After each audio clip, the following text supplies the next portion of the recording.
Саламатсыздарбы? Бул ген соолукту текшерүү сабагынын видео түшүндүрмөсү. Аны мен Гүлзат Газиева алып барам.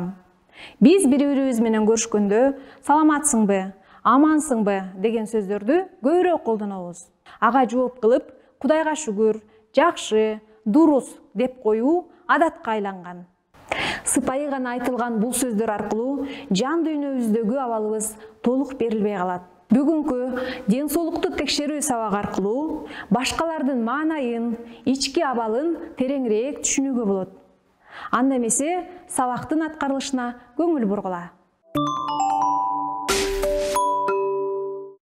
Бул жерде 6 отургучтун жөлөнгүчүндө силер ден соолуктун түрлөрүн көрүп турасыңар. Мисалы, эмоционалдык ден соолук. Эгерде силер хоббиге, маанайга, юморго, жеке убакытка болгон эмоционалдык абалыңар тууралуу бөлүшкүңөр келсе, бул отургучка келип айтып бересиңер. Эгерде силерди жашоонун мааниси тууралуу ойлор курчап турса, ушул отургучка отуруп, руханий жан дүйнөңөр тууралуу айтып бересиңер. Эгерде силерде үй бүлөгө, ата-энеге, досторго болгон сезимиңер басымдуулук кылып жатса, анда социалдык деген отургучка отуруп, өзүңөрдүн абалыңар жөнүндө бөлүшөсүңөр.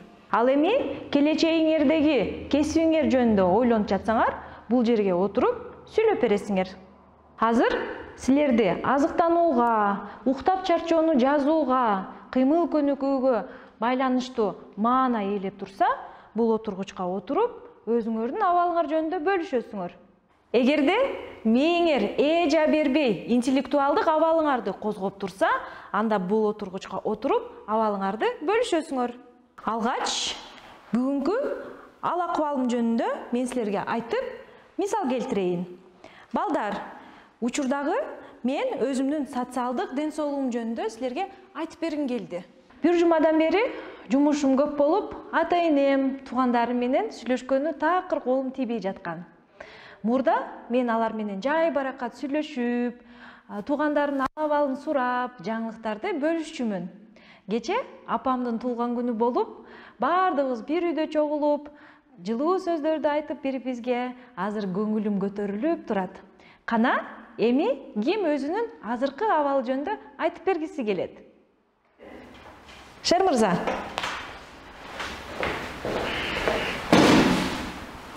Мен өзүмдүн физикалык ден соолугум жөнүндө силерге айтып бергим келди. Бүгүн эртең менен туруп, көнүгүүлөрдү жасап, эшикке чуркап келдим. Жана ден соолугума кам көрдүм. Эртең менен дайыма тамак иччү эмесмин. Көнүгүү жасап баштагандан бери тамак ичип, өзүмү жеңил жана күч кубаттуу сезип баштадым. Рахмат. Кийинки окуучу?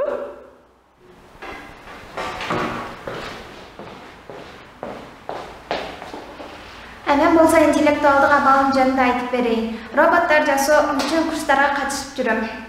Азыркы кезде өзүм ойлонуштуруп жүргөн роботтун моделин түзүп жатам. Мени андан башка эч нерсе кызыктырбайт. Келесиң.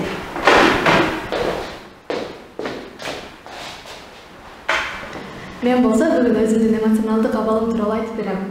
Таң эрте туруп, радио укканды аябай жакшы көрөм. Ошол себептен бүгүн да аны койсом, ал жактан болсо алып баруучу тамашалуу анекдотторду айтып берип жаткан экен.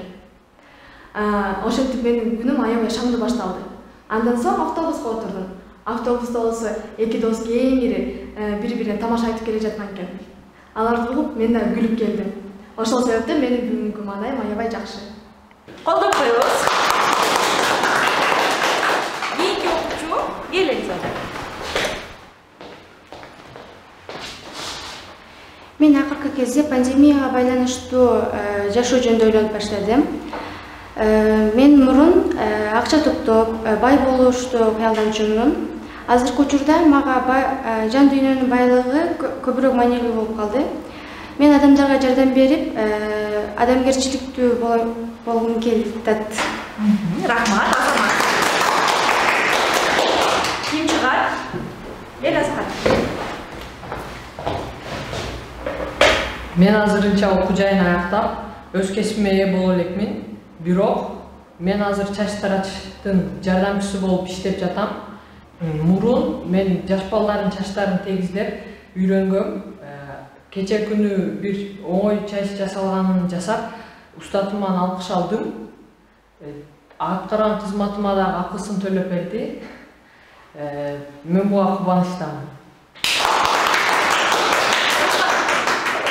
Бул сабакта бири-бирибиздин алабалыбыз, маанайыбыз жөнүндө кененирээк билип алдык.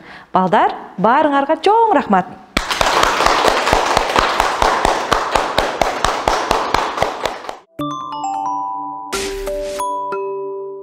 Ден соолукту текшерүү сабагы окуучулардын бири-бирине ишенимин арттырып, бири-бирин тереңирээк түшүнүүгө жардам берет.